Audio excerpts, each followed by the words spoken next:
Hey everybody, we'll just wait another minute or two, and then I'll kick things off.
All right, thanks everybody for joining. Welcome to the April version of the Open Source Partner Community Call. Sarah couldn't make it today, so I'm standing in for her. My name is Ryan McIntyre. I'm a peer of Sarah's on our One Commercial Partner team here at Microsoft. So we're really excited to have Tim from our open source team come in and present on some of the training offerings that we've had put together. We've done quite a bit of work over the last few months trying to make sure that you guys have everything that you need to get trained up, both from the partner business side as well as technical enablement. So we're really excited to present that to you and show you guys what's available. So Tim, take it away. Thanks, Ryan. Just checking, you can hear my voice okay? Yes, sir. Loud and clear. Awesome. Well, good morning, good afternoon, and welcome to this April Open Source Community Call. I'm pretty excited, actually. As Ryan said, we've been working pretty hard in developing a set of resources that you, the partners, can reuse as you're developing your open source and app modernization practice. This is a collection of resources, as Ryan said, that has come from the One Commercial Partner org and the Azure Global Black Belt and actually Microsoft Engineering. And it's specifically around to help you kickstart this practice. So whether you actually already have an open source practice or you're thinking about one, I think all of this content will be useful for you. And specifically getting a offering into market that can be utilized by Microsoft sellers, both field and inside, and possibly be funded by Microsoft. So just a quick recap, why are we actually doing this? Why are we going and sort of talking to partners about open source and building this open source and app modernization practice? You've probably seen the slide before, but in my mind, cloud and open source together represent such a radical disruption in the technology industry. That disruption is actually fueling what I think is digital transformation within customers. And, you know, at a tune of 60%, if you look at the Forrester research here, most customers are looking to the cloud and open source to do that digital transformation. In fact, we can't give you the exact figures, but it's about it's over 44% of Azure is now running on Linux, and that will soon eclipse Windows, probably within the next month. So we need to understand, why is that happening? Why is this momentum for cloud and open source, occurring in the industry? And to me, you know, it's the cloud and the open source is an optimization, or optimizes the supply chain of compute. Right? They enable this sort of an agile approach to digital transformation. So you can sort of experiment with digital transformation projects with, little costs. And quite simply, I think open source and cloud reduces the acquisition of that supply chain of compute. Think about it.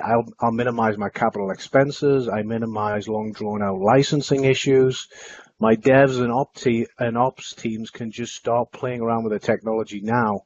And the key thing is without risk of lock-in. A lot of customers are worried about lock-in when going to the cloud. And with that in mind, that's why Azure is focused on being that open cloud. So just some quick factoids so everybody knows our commitment to, open source. You can see how much contributions that we do to GitHub, etc. One could argue those facts, but things like Service Fabric has been open sourced and can run on other clouds.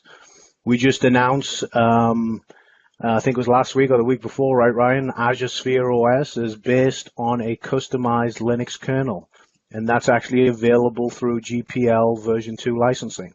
Who would ever thought that Microsoft would be doing that? And then, just other things that I sometimes forget about. If you think about our serverless compute, like Azure Functions, they're actually open source too. So we're committed on that open source front. And so that we've got to remember that is why we're doing this and why we're asking you, the partners, to be able to have these open source and app modernization solutions. But let's get specific. Why is it important to you, the partner?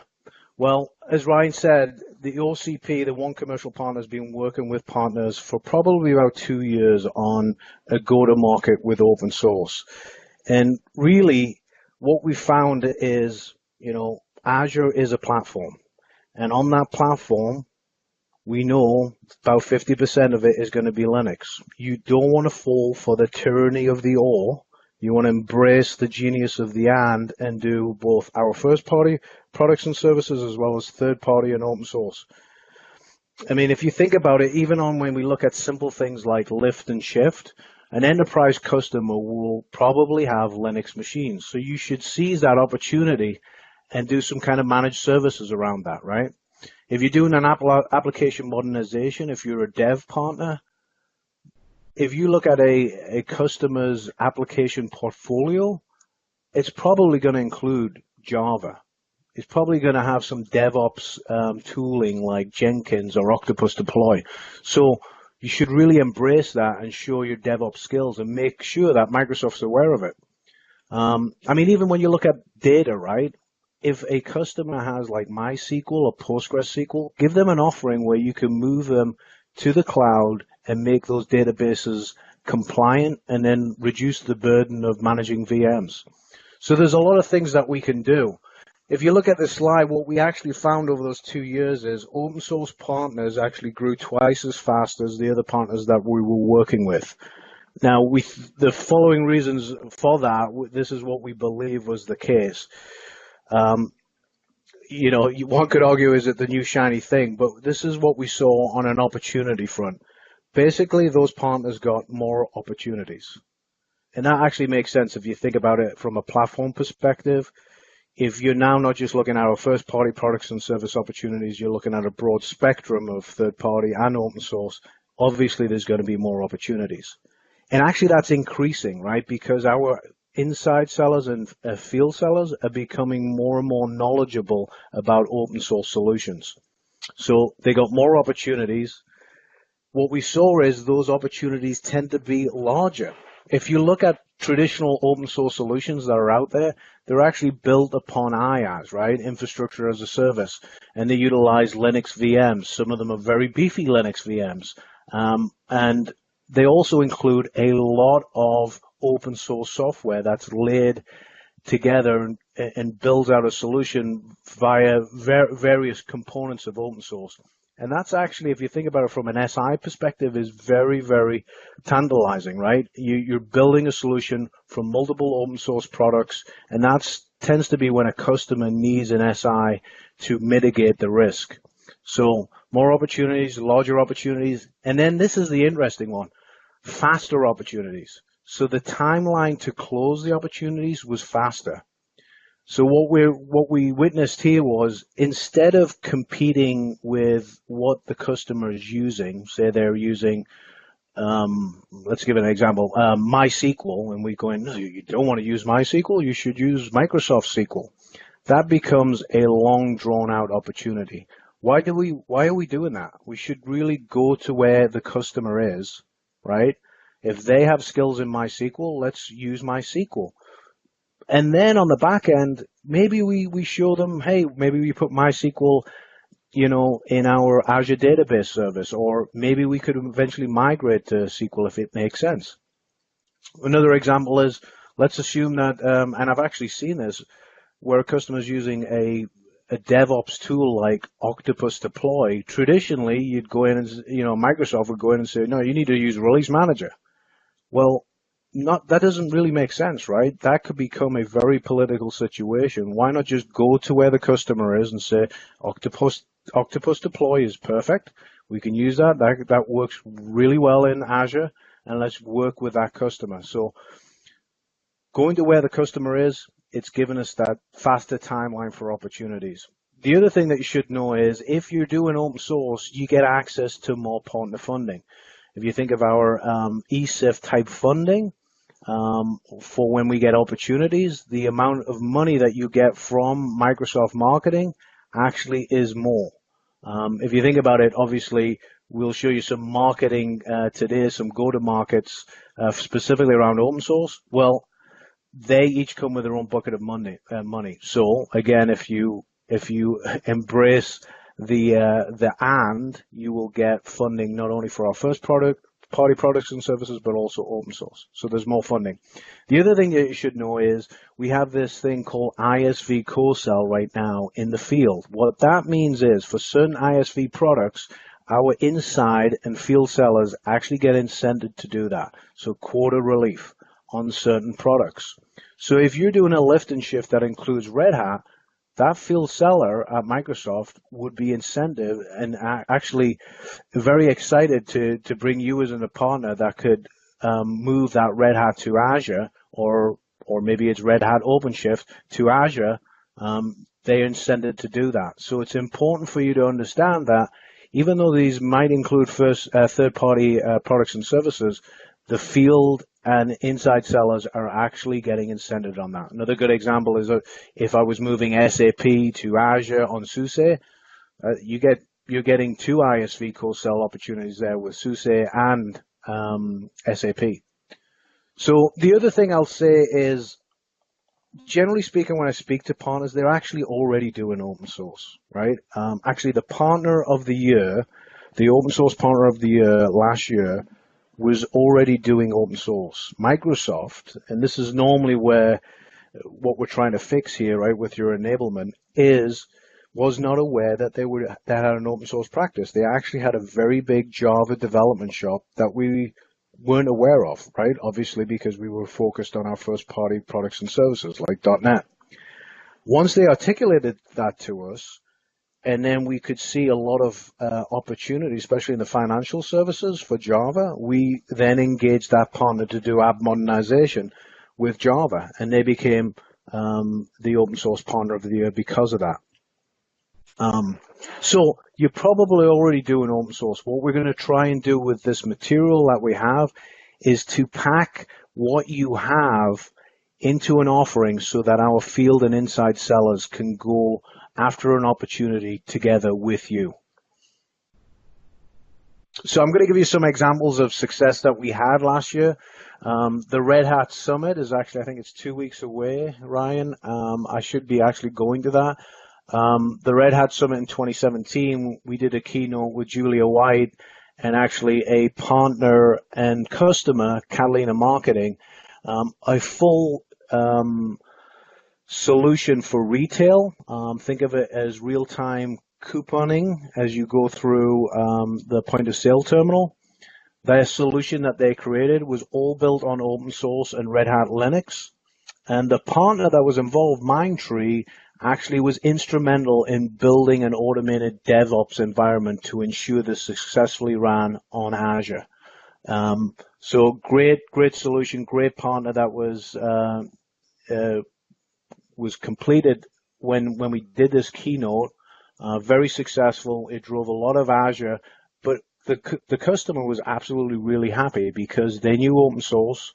That's what they were developed on. They kept their skills, and their solution was moved to Azure very successfully. The other partners that we've worked with this year, and when we go over the content that you'll see, we've actually used that content with those partners, and we've already been successful with them. So one of the partners that we're working with was one of the first to get MySQL on Azure Database offering in the OCP catalog. That's the One Commercial Partner catalog. And if anybody has questions on that, we'll take that at the end. they had an entry in that catalog the day the MySQL on Azure databases G8. Huge deal for that partner, right? Because our sellers are going to look at that catalog and say who's got an offering, and guess what? That partner had the day G8. So great stuff has occurred when working with us, and that's actually what you're going to see when we go through the content. So what are we giving you and what are we announcing today? What we heard on feedback from last year on in the open source community call was, Tim, let's make it real, right? It should be like we go after customers. Let's don't do PowerPoint, even though I'm doing one today. Give us real material to add value, right? What do they say these days? They say selling doesn't help, helping sells. So this is really about helping you to build that initial offering, not a full-blown offering. We know that when you're doing app modernization, that could take months, but maybe a very simple assessment and proof of concept that will get you in the door and hopefully be working on that a final statement of work. So what do we actually have in the offering? So if you think about it, open source is pervasive, right? It's actually even in our first-party services, right? If you look at Kubernetes or Azure AKS, Kubernetes is in there. That's open source. HD Insight is actually a full-stack platform as a service based on all Apache products like HBase, Kafka, Spark, Hadoop. There's so many things we could go after. What we're focusing on this year and into early FY19 is 3 areas. That is lift shift to the cloud. So focusing obviously on open source and Linux distros, app modernization, and that is the modernization of these open source applications, could be Java too, right? And database modernization. So those are the 3 go-to-markets that we're going to focus on.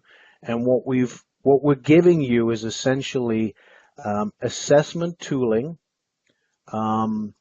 best practices, labs, hackfests, and workshop materials so that you can actually develop your own offering around those 3 areas.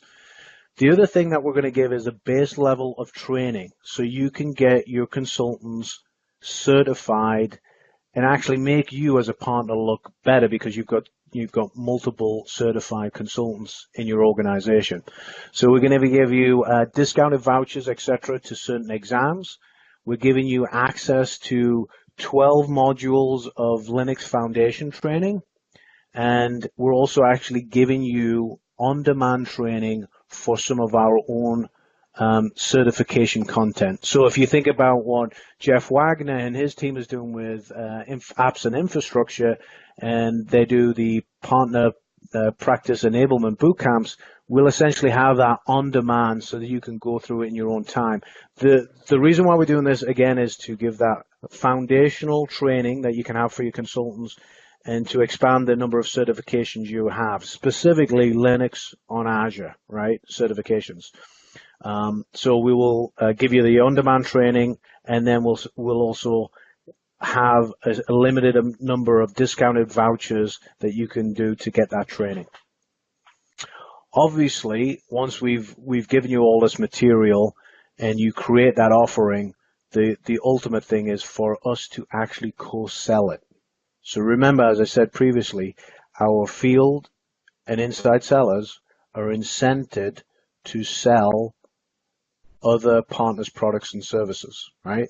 So if you have an offering, they get quota relief on your offering on those 3 things that we just said, right? So that's what we're going to go after. And that is essentially where we're thinking about the catalog. Let me look at this slide, make sure I'm not missing anything. No, I think that's it. Let's go to the next slide. So this is the flow that we think about as your journey to become and be able to execute on an open source and app modernization practice or offering. Remember, I said we're going to give you the Azure Cloud Infrastructure training on demand. We're also going to give you the Linux Foundation learning material, and all of that will drive you to get your certification Linux on Azure, and also the 7533 course, and also the LFCS course, which gives you that Linux on Azure. Hopefully we'll just drive it on there. going back to what, cloud and open source is doing, we want to optimize that supply chain of knowledge, if you will, so you can acquire that knowledge quicker, right? Rather than maybe flying out to a boot camp, we're just going to make it available on demand. The next piece is once you've got that base level of training, then we go into the material that OCP, the Global Black Belts, and engineering has created, which are essentially, think of it as hackfests, labs, and other best practices documentation. So with that, let's actually have a look at the content. I think that's right. Yeah, let's walk through the content. So you should have seen on our blog, and I'll bring that up right now. Let me see. Yeah, here it is. You should now see the browser, and I'm showing the blog that we just did for April. When you see this, if you have a look at it, it's essentially going over what we're going over today. But the most important link, I would say, is where it says here, On-Demand Linux Foundation Training Modules, etc. When you click on this, it's going to take you to what we call a point drive. That's just, let me just pause there so as this renders, it will take you to point drive. Point drive is a container of content. So think of it as just as a packaging of content. In it, you'll have the slides that we're going over today, right? So the slides for today, the video of today will be posted here. And then we have various other links. So as you build that open source app modernization, we're going to give you the following information. So here, this first link will be the access to the free Linux Foundation training. So if you click on View Document, this should eventually load, and you'll essentially get this registration PDF where you can actually register for those courses, right? So let's look at the amount of content you get here, right? It's worth pausing on. So the preparation courses consist of 6 video modules for Linux Foundation, right? Followed by 8 video on-demand modules, again, for that 7533 implementing Microsoft Azure Infrastructure Solutions. And then another 8 videos specifically for LFS 305, and that's the Linux on Azure. So that's just getting you ready for that certification. When you click on register for now, let's just walk through this so you know what this looks like. You get our landing page of becoming what we're going to call an Azure Master. And this is that certification, the MCSA Linux on Azure certification. It'll give you what the learning path is and walk you through the different modules. So here's our preparing for Linux Foundation System Administrator course. You can go through those modules. Here's our on-demand training for the 7533 course, and then ultimately deploying and managing Linux on Azure. So once you click on these, you'll actually go, so let's actually do that. Let's go to the course, and you get access to essentially all the modules. When you click on register now for each of the modules, it will send you an email saying you've confirmed for this event. You click on that, and then you get access to the on-demand video. There's no really scheduling of it. As soon as you get that email, you can access the video. So you can go through it at your own pace, and that's what we're essentially giving out today. So let me just quickly go back to actually let me go back on the training. And then further down, when you have got your certificates, we would really like you to promote that, right? So you can ping Azure Master, and then we'll actually give you your certified professional logo that you can actually put in your email. And we'll do the same thing when you get your MCSA Linux on Azure. So again, you'll get that badge that you can put in your email.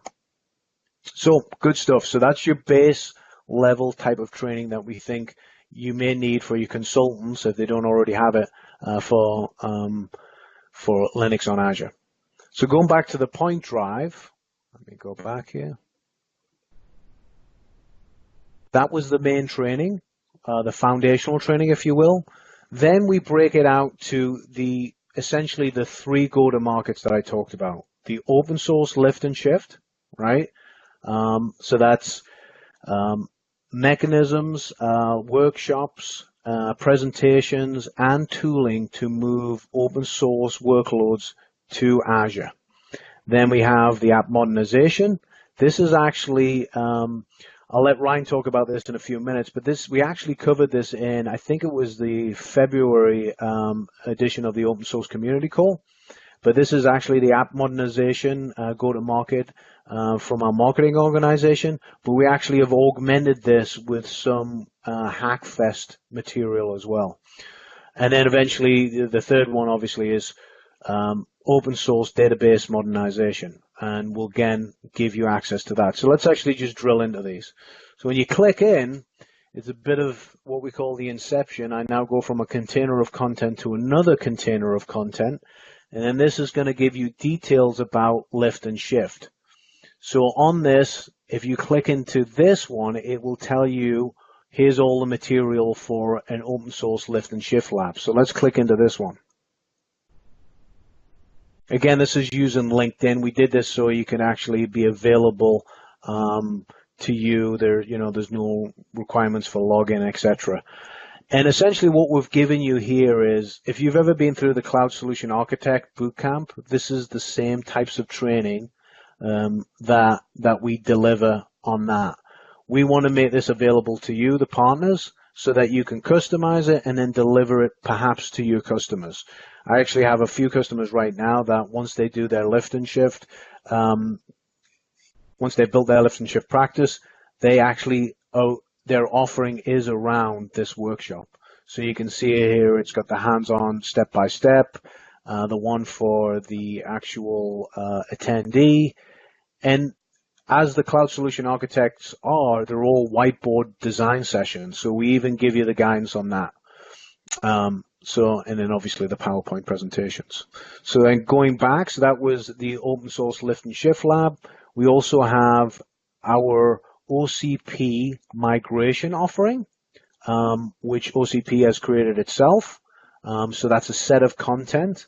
And also the Azure Global Black Belt Linux Migration Workshop we're making available. In fact, it's already available. If you visit the websites for these, it's just simply GitHub, right? So all of the content for you to host an Azure Linux Migration Workshop is here. I've already got partners that are using this. We want you to contribute. We have partners that are actually doing pull requests on this and changing it. I'm sure if we drill into the content here, you'll see people are correcting spelling mistakes, etc. But this is the go-to place. So you feel free to take this and then re-deliver it to your customers, right? It's got all the presentations, the agenda. This is what we are promoting as the agenda. You could change this around. It also has what the challenges are. Most Hackfests are composed of challenges. So here you can see the type of work that we get the customers to do, right? Intro to the Azure CLI, provisioning in the Azure CLI. But notice we're actually even working with web apps. We're doing migrations with some third-party tooling, etc. We're even doing integration with Ansible and Azure, right? So it's a pretty fully fledged workshop that you can take, customize, and then deliver that to your customers. So that was the Azure Linux Migration Workshop. Let's go back to the point drive here. So that was the Azure Global Black Belt Linux Migration Workshop. We also have content on various tooling. So if you want to use Azure Migrate, for example, if you click into this, it'll have all of our training on Azure Migrate, including a proof of concept template that you can use. And I believe it even has a statement of work template in there for you. And then other things such as content on third-party tooling for doing lift and shifts, such as MoveAir and StrataZone. So if you click into this, it'll actually give you how to use that. It'll tell you how to utilize that and sell that as a partner. So it'll have all those details in there. So that was the first go-to-market, remember, which was open source lift and shift. So that should give you enough material, and we've worked this material in the field already, to get you going on creating your own open source lift and shift solution builder. So going back to the main page, that was our open source lift and shift.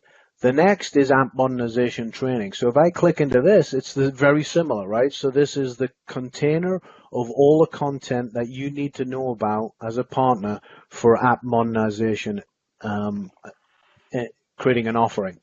If you look in here, we now have in here access to the M&O's app modernization offering. Again, we went over that in the February call. But that content goes over how you go about doing an app modernization with a customer, including tooling and various PowerPoint presentations, etc. I'm going to pause here. Ryan, do you have anything to add on the app modernization piece? No, I would just add, that it's again a container. Since Tim keeps using that word, it's a container of content that really focuses on an end-to-end practice or offering on app modernization. So what I mean by that is there are going to be artifacts that are available to you in there for everything from an email template to have a conversation with a customer, to doing an evaluation of an existing environment and make decisions on what applications should be targeted for a move into the cloud, into how you actually do that work. What does that look like for a consultant to sit down and actually work with that customer to modernize the app and get it moved into the cloud? And then follow-ups, there's some PowerPoint templates in there. If PowerPoint's your thing, there are templates available for you to summarize an engagement and make sure that that's presented back in a professional way. Obviously, you can brand it, as you need to according to, your branding for your company. And then some of the other things that we've included here, I won't go too much more deep into that. There's actually a link. I think it ended up at the bottom of this page where we recorded that February call that Tim mentioned. So you can go back and watch that if you want to listen to Nina from our M&O group go into all the details there. But as Tim said, what we did is we basically took that and enhanced it a little bit and make sure that you guys have additional technical tools for doing the work of an app modernization project. So you'll see some additional things in here that point to some labs that we have around containers, some labs and trainings that we have around our Kubernetes, AKS offering. Service Fabric is something that we're still working on, but that should be available soon. If you need something now for Service Fabric, just reach out to me and we can get you first hands on that. Yeah, I mean, that's a great point, Ryan, right? I mean, we don't want you to think that we're just giving you this so it's, you're self-provisioning your whole offering, right? What we want is to be open. So most of this is you can see on Ryan's thing is in GitHub, right? So even this Kubernetes handbook and troubleshooting, it's in GitHub. The labs are in GitHub. We want you to actually utilize this, but reach out to us. To Ryan's point, if you want to develop a practice and you need help with that, that is one great thing about the One Commercial Partner. Now we have resources that have delivered this multiple times that can help you with this and actually develop that solution with you. Yeah, and I would just add as a final point for this one, well, and I guess for all of them too, if there's something that you're not seeing here, let us know. It's quite possible that we're missing some content that is specific to an engagement that you're working on or an offering or practice that you're planning on putting together. Just let us know and we'll work with you and make sure that gets included. Yep. Yeah, so remember, it's just a container of content and we want to get this material to you as soon as possible. So you sort of get the idea. We went through the lift and shift, we went through the app modernization, and then obviously there's the database modernization. if we look at that website, it's very similar, right? So this is actually run by Tara Webb, who's in our go-to-market part of One Commercial Partner. And so in here, you'll have information about things like Azure databases for PostgreSQL, detailed deep dives into PostgreSQL and MySQL, etc. We normally do those on the open source community call, but these will be deeper. And then actually the hackfests that are around Azure database for PostgreSQL. So again, if you notice, those hackfests or labs are posted on GitHub. So again, you can do pull requests and you can contribute to those labs.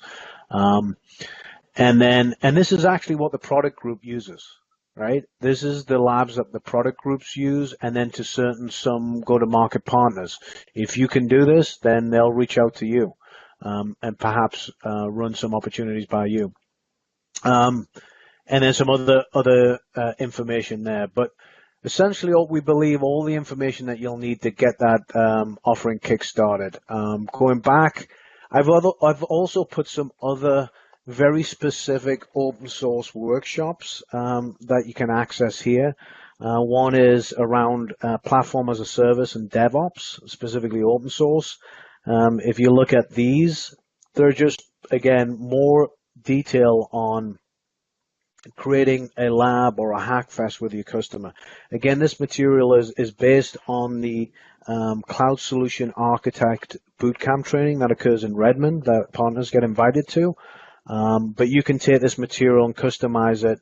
Again, the thing I love about all the sessions that we do, whether they're hackfests or our more standard labs, they're very interactive with these sort of whiteboard design sessions and challenges.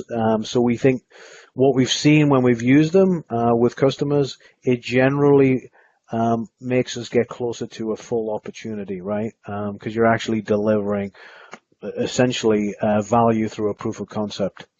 So all of that material is there. We have that. Platform as a service, another one just focusing on DevOps.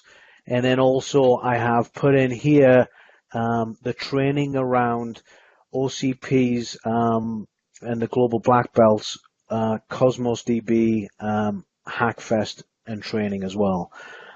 This might not be ultimately where this lands, but again, this material is on GitHub.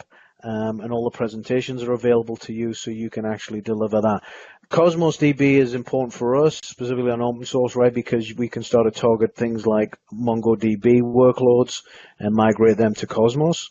We can also target Cassandra now as well, and there's going to be more to come. So partners getting to know, especially your data partner, on Cosmos and being able to deliver workshops and presentations on Cosmos. We need to know because we really need more partners to deliver that type of content. And then finally, what I've put on here is, sometimes it is about the money. So I've put in what the funding and just general training that you can get as a partner. So if you look in the funding and general training slides, you will see all the different funding buckets you can get as an open source partner, whether that's eSIFT, Go Fast funding, etc. So you should look at that, and if you're not aligned to those funding, you should definitely reach out to us and OCP to make sure that you can get access to that funding. So I think that was really about it on the content. Let me see. Questions? Do we have any questions? We do. Nice job, Tim. So the first one, and I can probably answer this, and I'll just put a link in the window here. Somebody's just asking where they can get access to the previous community calls. So I'll dig up question. Yeah, I'll dig up the link and throw that in there. So let me queue one up for you. You know, that's a great question, Ryan. Let me put that in. I'm going to mark that down. I'm going to put that in the first slide that's in there. So I'll do a community slide. Perfect. So everybody can sign up. That's a great idea. Yep. So one of the first questions that we have queued up here, really more around the container and point drive. Why is it not Why is it there and not in MPN or any of those normal training paths? Right. So it's a great question. It's a good question, right? Especially the Linux training and the 533 training, right? That should be an MPN, and it will be. We're just, as you know, as we're saying, this is a container of content. We just want to make sure if you're starting or embarking on creating this solution, here's where the training is. So yes, it will absolutely be in the MPN partner learning path. So that's a good question, but it will be there. Okay. So somebody's been looking at the content here, and some of the content it references or utilizes third-party tools. How do we get access? I guess we didn't really cover that too well. So how do those folks get access to those things? Yeah, so it's a good question. So yeah, if you look at the lift and shift, right, they're using products. It could be ours, right, like Azure Migrate and ASR. But you know, you got to go to where the customer is, right? Right, Ryan? So sometimes they would prefer to use a product like MoveAir, Cloud Endure, Stratazone, etc. for assessments. If you look at the funding presentation I have at the end, basically just email us and we'll get you partner access to that tooling so you can utilize that in your proof of concept, right? So imagine in the assessment, we'd give you some kind of licensing or access to the tool. So when you're doing your workshop and you utilize MoveAir or Cloud Endure, you have that licensing to be able to do that. So M&O is graciously helping us fund that. So look in that funding slide, and that'll give you access to a link where you can basically ask for that licensing. So that's a good question. Yeah, and I'll add to that if anybody's not aware of what those tools are and what we're talking about, we just added a page to the app modernization point drive that Tim walked through. I think it's down towards the bottom again. That walks through what some of those tools are, what's available, kind of where they play in the process of doing app modernization, with some links into the actual product pages so you can see how to use them and get information on them. Yeah, that's if you're not aware of what they are. Yeah, and they're very powerful tools, right? You just put that up there. Let's have a look. I'll just wait for this to render here. Yeah, so like the available tools here. Yeah. Sometimes it takes a while to render. But things like Cloud Atlas, right? I mean, it's absolutely a really powerful tool where you can get access to this tool where it'll do things like, look at this, static code analysis to migrate apps to data and containers. And if I remember rightly, Ryan, Cloud Pilot we actually use this for MSIT, right? For moving our own internal apps. I'm pretty positive we use this tool when we were doing our lift and shift and actually app modernization, right? Moving it to the cloud. So it's pretty good. I didn't know that. Yeah, it's a pretty good tool.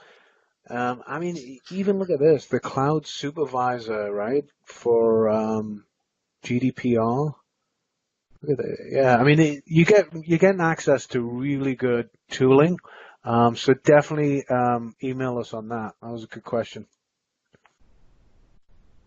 Let's see. Yeah, I think a couple more. So early on, you mentioned Azure Sphere and this Linux distro that Microsoft came out with. So the question is that competing with Red Hat and Ubuntu? Yeah, no, it's not. Absolutely not. So, Red Hat is a general purpose operating system. This isn't a real-time operating system, right? RTOS is what they call it. So think of this for very embedded systems, right? It's a very, very small footprint. The only thing that you could compare this really to is like a free RTOS. But obviously we're doing some actually really interesting things about we keep talking about containers, right? Containers within being able to run apps and containers within that operating system. So, yeah, it's pretty cool stuff, but it's definitely not a compete against a Red Hat or an Ubuntu or a SUSE, no. Yep. What do you look for in a great open source partner, Tim? I'll tell you what I look for. You know what? We'll show this. You know, it's something that I don't think we've discussed on our community call. Do I have this up? I don't know if everybody's seen this, but what I'm showing you right now, and you can access this, we'll put a link in. This is the One Commercial Partner catalog, the OCP catalog, as they call it, right? This is what our inside sellers and our field sellers and our enterprise channel managers, if you know what they do, utilize to find out what tools, or I shouldn't say tools, what partners are available for certain things, right? So notice here I can do a search for what type of solution, right? A solution type, is it IP, is it service, is it managed service? I can do it by industry, I can do it by area, right? So there's a lot of things that I can search on. So if I wanted to say, hey, I want to know which partners out there can do MySQL. This will be interesting, Ryan. Will this work?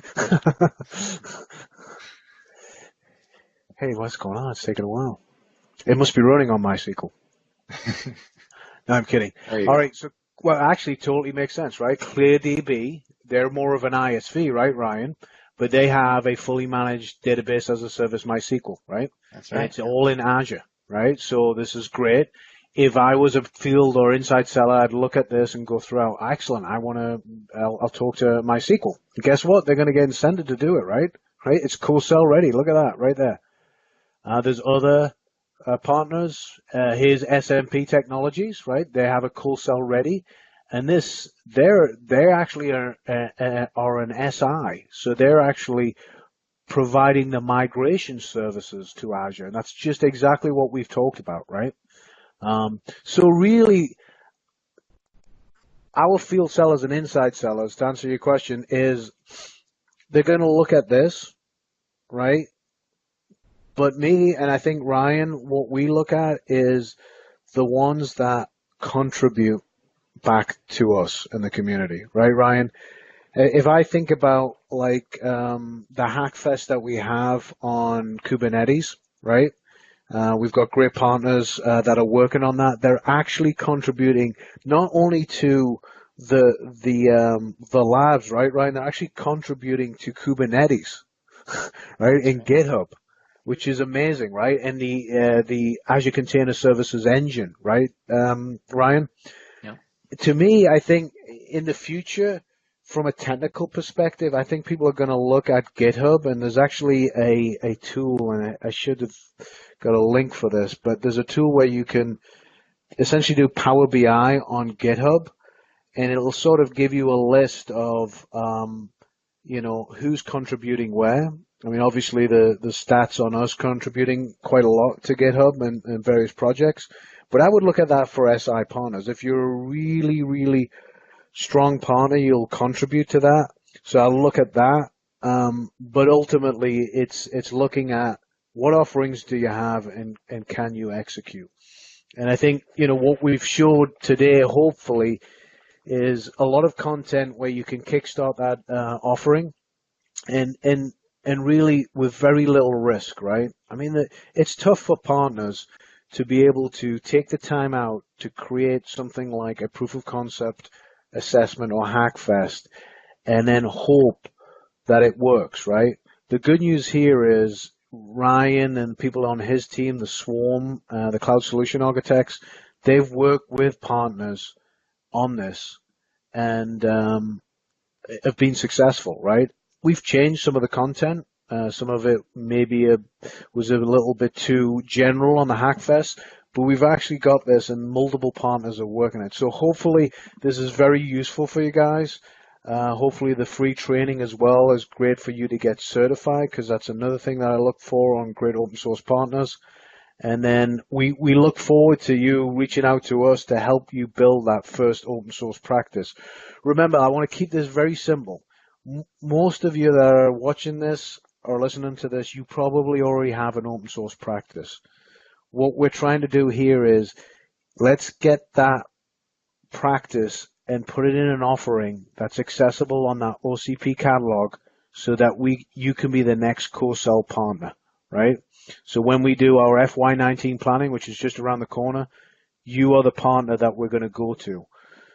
There's going to be a very big incentive for an actual go-to-market for our sellers to begin to look at these third-party products and services and open source and say, how can I make my customers successful by moving those to the cloud or Azure Stack, actually, doesn't matter, right? Or how do we modernize it? And they're going to be desperate for looking for partners on that. And so that's what our goal is. We want more partners to have open source and app modernization solutions that are co-sell ready in the One Commercial Partner catalog. Perfect.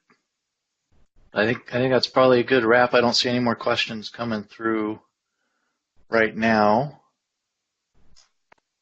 Just maybe wait one more minute, although I guess we are on a 30-second delay. So I'll wait a minute, 30 seconds. Yeah. Yeah. But yeah, I mean, if you guys think of anything or you're listening to this on a recording and we didn't answer a question, please go to the Yammer community, post something there, reach out to us directly.